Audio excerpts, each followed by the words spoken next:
O santo é grande no campo ético, lá onde se alcandora a última síntese de todas as aspirações humanas individuais e coletivas. O ideal que mais interessa à humanidade e comove os séculos, porque é o resumo de todas as conquistas humanas na peregrinação para o alto. O santo se nos apresenta na ribalta da vida, levando consigo uma concepção própria. O santo combate todos os instintos e tudo renega para reafirmar-se no mundo superior, obediente à nova natureza e segundo a nova lei maior e mais livre. O santo ousa, sozinho, rebelar-se contra as forças tremendas que são as leis da natureza, as leis da animalidade ainda não superadas e vencidas. O Evangelho do Cristo e a vida de São Francisco de Assis não são senão o código e a experiência deste superamento biológico da redenção. A virtude representa a norma desta redenção, o artigo do Novo Testamento e da lei nova que conduz à vida superior. O santo realizou-a enquanto a humanidade indolentemente prefere vencer distâncias incalculáveis em caminhos errados. A lei atroz e feroz do egoísmo e da luta pela vida é substituída pela lei da bondade e da justiça. Não mais a força, mas a justiça como irresistível necessidade da alma humana. Não nos damos conta da negação cotidiana que a realidade opõe ao ideal. O ideal existe e vive da forma do espírito potente e indestrutível. No mundo triste da realidade humana, o bem é útil, faz-se da virtude do próximo um alvo para agredi-lo com o melhor proveito e não como meio de ascensão espiritual. Conforta-nos a esperança do transformismo do bruto presente. A divina justiça, mesmo no mundo inferior, reina em perfeito equilíbrio, a despeito de tudo. O esforço individual para evoluir é sempre possível, e isto basta.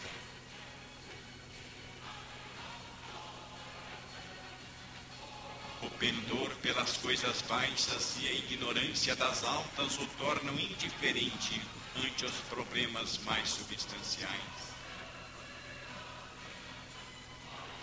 Eis que aparece o santo e surca o céu como um meteoro luminoso, deixando atrás de si um rastro de luz. O homem observa indiferentemente e volve a olhar para baixo, a fim de acariciar a matéria. O prato que a pastagem oferece é para a ovelha todo o universo. A dor, força providencial, impõe a todos um mínimo obrigatório de aperfeiçoamento. Destruir, sem saber reconstruir, é criar dentro de si um vácuo triste, como a morte, e que será ainda mais pavoroso se tentarmos preenchê-lo com os mesmos instintos sobreviventes, adaptados pela hipocrisia. O significado da renúncia está todo na reconstrução. Reconstrução é a chave do enigma. Sem ela, o ideal franciscano é uma loucura. A grande dificuldade e o grande triunfo residem no reconstruir mais alto. São Francisco de Assis, grande senhor de recursos espirituais, foi um mestre de reconstrução. Completa é a concepção que ele viveu. Antes de ser crítica ou demolidora, é reedificadora. Não tanto a negação do humano, quanto a afirmação do divino, um verdadeiro domínio da natureza. Ele teve a coragem heróica de viver a sua reconstrução de homem no meio de uma humanidade espiritualmente bárbara como a nossa, de viver a lei de ordem mais elevada que os seus semelhantes não podiam compreender e que julgavam loucura. Para reedificar a coletividade, é preciso antes reedificar o homem. Que sociedade maravilhosa, aquela em que o indivíduo fosse moralmente bem mais forte. A vitória pertencerá à humanidade futura. São Francisco de Assis é ainda hoje o símbolo da sociedade em formação, representando uma tendência, uma esperança, uma expectativa, um trabalho a cumprir. Neste sentido, está vivo ainda hoje, como sempre, entre os homens. A pobreza franciscana é, antes de tudo, um ensinamento de renúncia aos ricos, o uso parco e nenhum abuso dos próprios bens. São Francisco de Assis é uma figura maravilhosamente complexa, figura que resume em si todo o homem, feita de pensamento e sentimento, de cérebro e coração. São Francisco de Assis é cérebro, São Francisco de Assis é coração, é profundeza de conceito, é intensidade de paixão. Ele é a grandeza completa. Não é, como muitos gênios, ou unilateral, ou hipertrófico, ou do intelecto, ou do sentimento.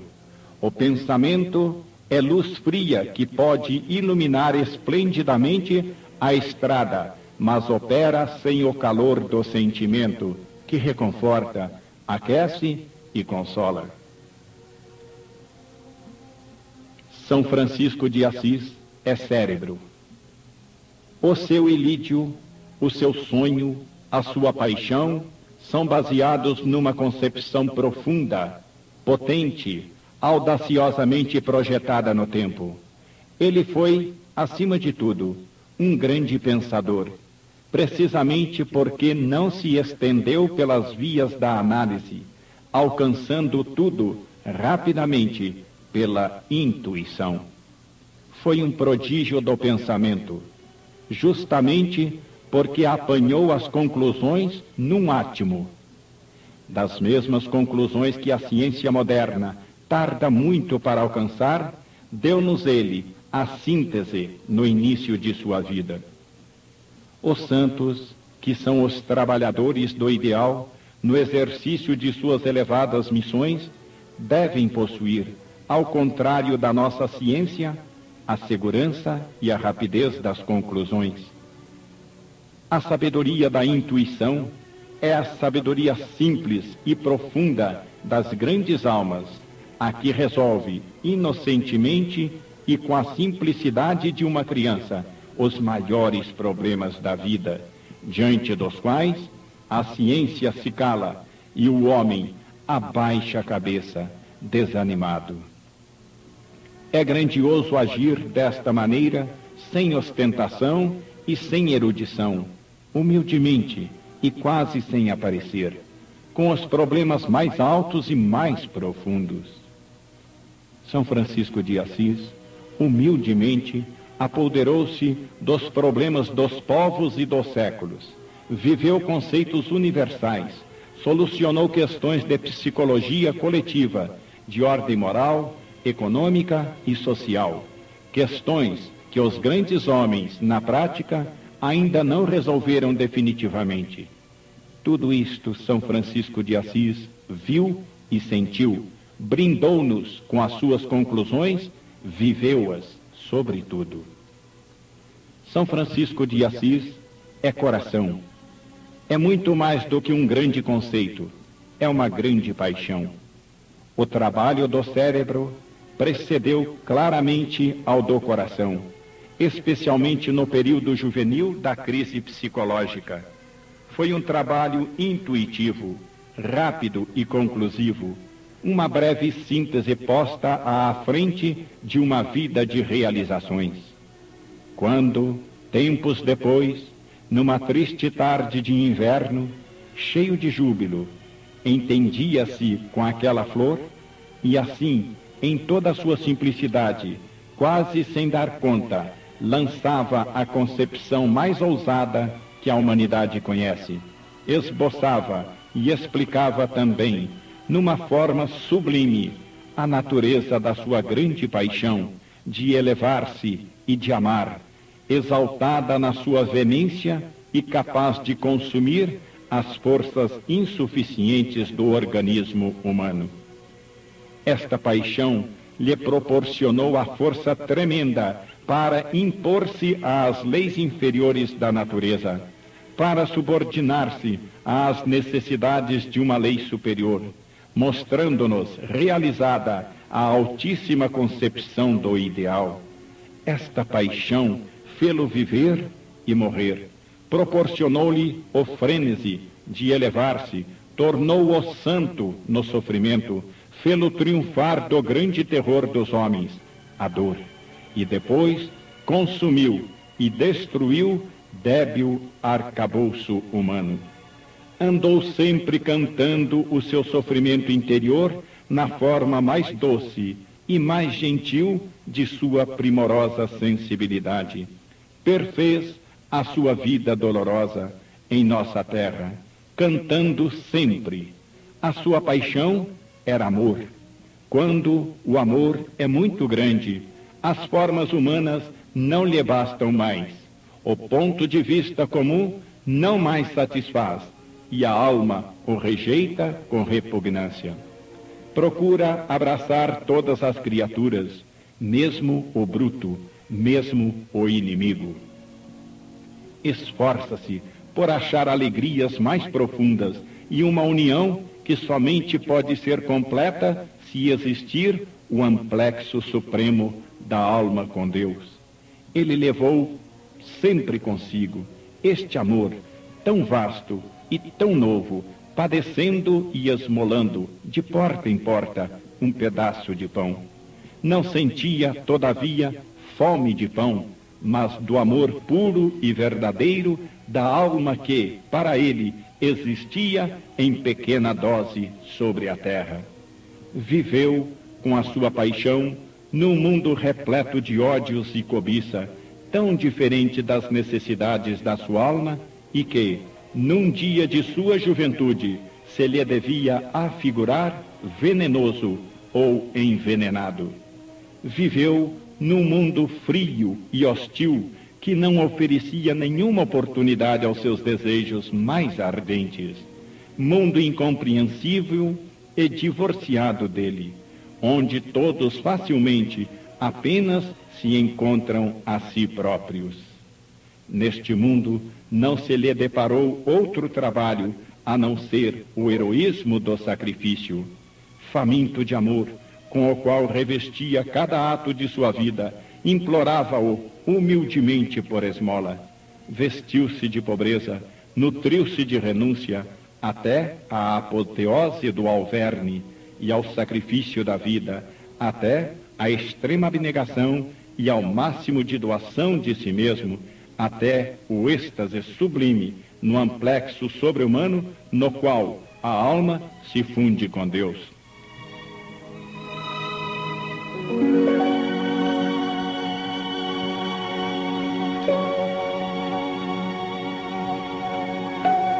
O médium, ativo, consciente do próprio trabalho, dono das forças que governa ativamente, ousa bater às portas do mistério para interrogá-lo. É necessário, muitas vezes, a coragem insensata, a vontade desesperada, o impulso frenético de uma dor imensa, o ímpeto da fé que não mede a profundidade do abismo. Então, apenas as portas se abrem, as fronteiras do concebível apresentam dilatações repentinas, quase tímidas. O gênio, num gesto supremo, levanta-se sobre as muletas da dor, sofrendo, vacilando na figura gigantesca, fixa o olhar no inconcebível e vê. Ele mesmo ignora a sua grandeza no átimo da concepção, porque se unificou com o todo. O seu gesto potente assaltou de improviso o coração do mistério, que estremeceu e respondeu à voz da dor e do amor. Então, um rasgo do infinito lampejou sobre a terra.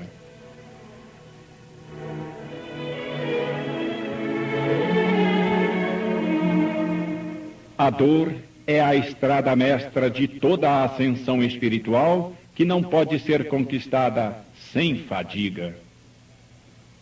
A dor prepara o caminho às profundezas, e nas profundezas da introspecção.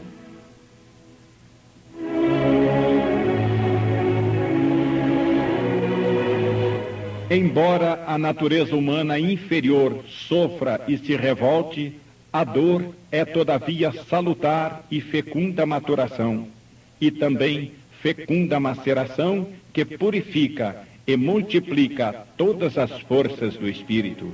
Somente a dor sabe desnudar a alma e arrancar-lhe aquele grito que não admite mentira.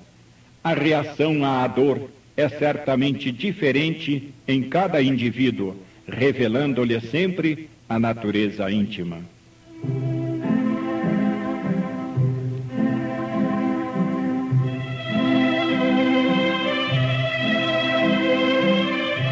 A dor martela os espíritos gigantes com a força gigantesca para levá-los à ascensão gigantescamente pura.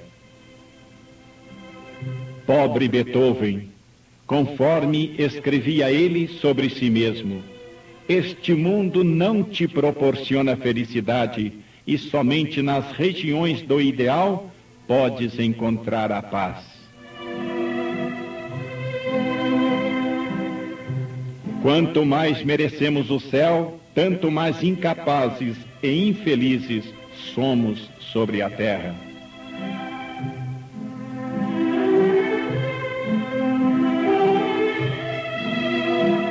A renúncia dos prazeres humanos não é senão a expansão dos horizontes espirituais. O destino não é cruel quando inflige a morte para dar vida maior e luminosidade à alma.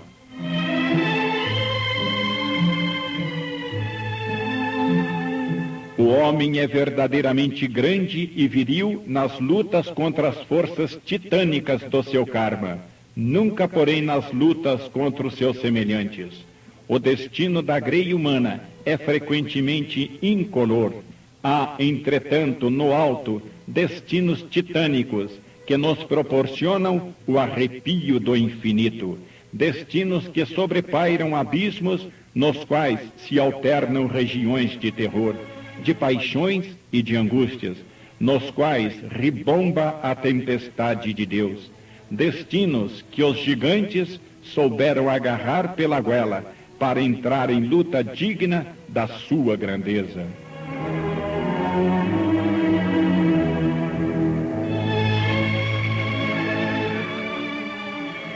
A ação moral não é criação artificial de uma religião, mas está escrita para todos nas leis da vida.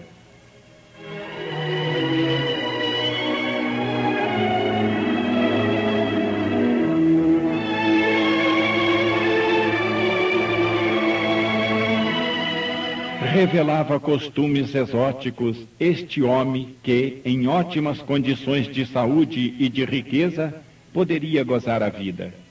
Pela manhã, passeava pensativo pelo jardim, fazia as refeições sozinho, consumia a tarde e a noite escrevendo. Parecia procurar qualquer coisa inatingível no seu mundo, imensamente distante. O seu olhar mergulhava nos outros olhares, buscando a alma, e se retraía com tristeza. Existia entre ele e os seus semelhantes uma espécie de barreira de incompreensão. No seu meio, era julgado como maníaco e tolerado por inofensivo.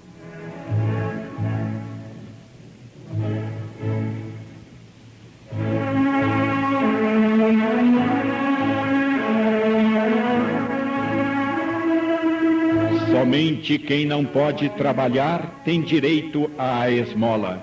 O teu direito de homem sadio está somente no teu trabalho.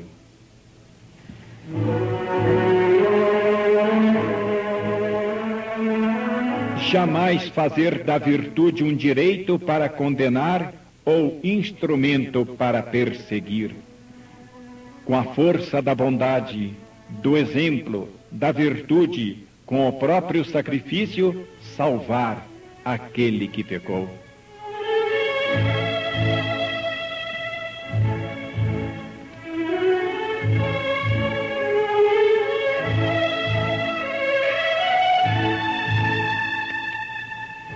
Amigo, a tua fadiga é a mais proveitosa na vida, a única que produz frutos eternos. Nesta maceração que te atormenta, tu te maturas e envolves. Tudo, menos isto, acaba sendo destruído pelo tempo e pela morte. Não te agites, repousa. Fizeste o esforço tremendo para sair da baixa corrente do mundo, a fim de atirar-te numa outra, entre os braços de uma lei mais alta. Esta te prendeu entre as suas espirais, arrebatando-te. Abandona-te nela e deixa-te levar. Deus deixa ao homem a semeadura. Resta-lhe, contudo, como obra sua, fazer crescer a semente. O bem que fizestes, tanto rodará nos círculos das forças cósmicas, que voltará a ti. O mal que o mundo faz, tanto rodará, que voltará a ele. Porque quem faz o bem ou o mal, o faz a si próprio. A lei reage conforme nós agimos, e o mal retorna sobre nós mesmos. Coragem, escolheste a vida mais dura, porém a mais elevada, a mais verdadeira. Deixa gritar o mundo dos inconscientes, que apenas creem nas vantagens imediatas, esperando a vitória, quando na realidade estão sendo derrotados. Deixa que os mortos sepultem os seus mortos. Os utopistas que vivem de ilusões são os homens que creem somente nos poderes humanos e na riqueza, as coisas que os atraiçoam continuamente. Prossegue, porque estás no caminho. Não voltes atrás, não pares. O teu sonho jamais te atraiçoará. O teu sacrifício não proporciona o rendimento imediato e transitório que dão as coisas do mundo. Os teus lucros, profundamente amadurecidos no tempo, serão sólidos e estáveis. Esta é a verdade para ti e para quantos escolheram a tua mesma estrada. Entre todas as batalhas, tu escolheste a maior da vida, a que exige mais audácia, a escalada para o céu. Escolheste a via íngreme e direta. É natural que seja a mais cansativa. Tu te abrasas na jornada porque vives a evolução em síntese. Os outros vivem na diluída em longas experiências. Avançam e retrocedem, a cada passo, vítimas da ilusão em que desejam acreditar. Deixa-os, na sua lenta experimentação de análise, num labirinto de particularidades. Arrasta a tua rede e recolhes o pescado, enquanto outros ainda estão começando a tecer a sua. Eles um dia, após árduas refregas, que atenuarão as duras angulosidades do egoísmo, também chegarão lentamente, descobrindo o roteiro. Tu és um arauto com a função biológica não de conservar o passado, mas de explorar o futuro, de vivê-lo com precursores para fixar na terra a nova lei do Evangelho, que na prática ainda é desconhecida no mundo. Vai, cada um não pode viver senão segundo a sua natureza. No teu longo passado, tu te construíste assim. Fizeste o teu destino com as tuas mãos e agora não podes desertar. É fatal que sofras ajudando o próximo, porque é da lei que quem mais possui, mais deve dar. Tu mesmo não podes parar. A tua sede de subir te queima. É fatal esta tua posição. É fatal que se revoltem e te condenem, que se sintam abalados com o teu exemplo, para que assimilem algo e elevem-se um pouco. A condenação que te dão é o preço que tu, mais avançado, tens o dever de pagar para a evolução deles. Esta é a tua prova. O trabalho é, contudo, útil para os outros e para ti. Não se pode semear sem sacrifício, mas cada semente germinará numa nova. Que tenhas a certeza disso, cada criatura que beneficiaste, mesmo se não voltar mais a ti e te cubra de ingratidão, retornará um dia, porque cada pensamento ou cada ato, após percorrer o circuito das forças cósmicas, tornará à sua causa. Cada exemplo teu foi visto por muitos e permanece escrito no livro da vida. Se foi condenado e afogado na incompreensão, não importa, ele representa um impulso indestrutível que tornará a ti na mesma forma de bem com que o geraste. Exulta na dor, ajudando os outros a redimirem-se. Estás redimindo a ti mesmo, criando o teu paraíso.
O bem que fizestes, tanto rodará nos círculos das forças cósmicas, que voltará a ti.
Coragem, escolheste a vida mais dura, porém a mais elevada, a mais verdadeira.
Prossegue, porque estás no caminho.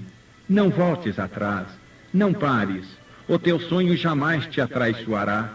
O teu sacrifício não proporciona o rendimento imediato e transitório que dão as coisas do mundo. Os teus lucros, profundamente amadurecidos no tempo, serão sólidos e estáveis. Esta é a verdade para ti e para quantos escolheram a tua mesma estrada.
Entre todas as batalhas, tu escolheste a maior da vida, a que exige mais audácia, a escalada para o céu.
Tu és um arauto com a função biológica não de conservar o passado, mas de explorar o futuro.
Não se pode semear sem sacrifício, mas cada semente germinará numa nova.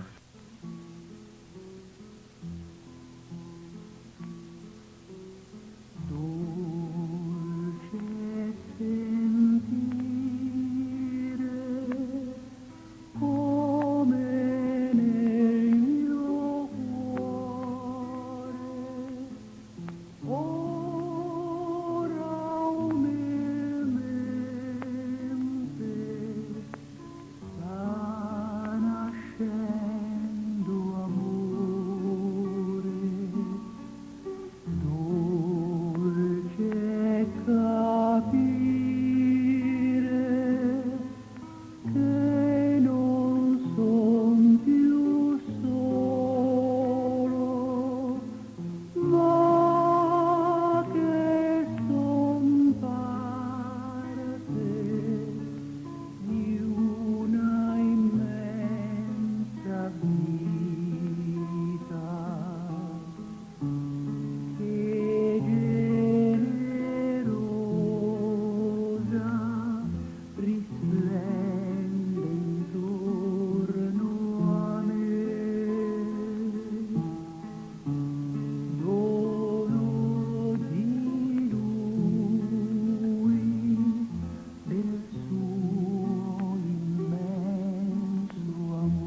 exulta na dor, ajudando os outros a redimirem-se. Estás redimindo a ti mesmo, criando o teu paraíso.